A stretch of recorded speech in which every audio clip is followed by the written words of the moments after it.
Hey guys, I hope you're doing well. This is just your friendly reminder. We try to tell people this every year.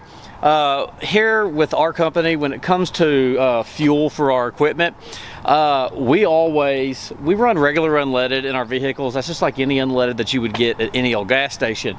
But when it comes to our mowers and when it comes to pre-mixing like 2-cycle oil for weed eaters and blowers and stuff, we always use a super unleaded. Not only is it super unleaded, but it's ethanol-free super unleaded.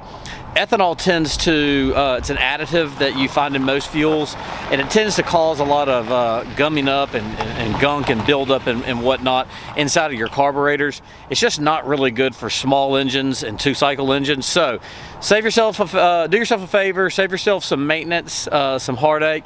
When it comes to your small engine, when it comes to your 2-cycle mix, go ahead and go to the gas station, get a better 2-cycle product, and if you can find the ethanol-free, there's several gas stations around town that have it, but take the time to find one of those even if you can and use that. So hope that helps. If you got any questions, let us know. Y'all have a good day.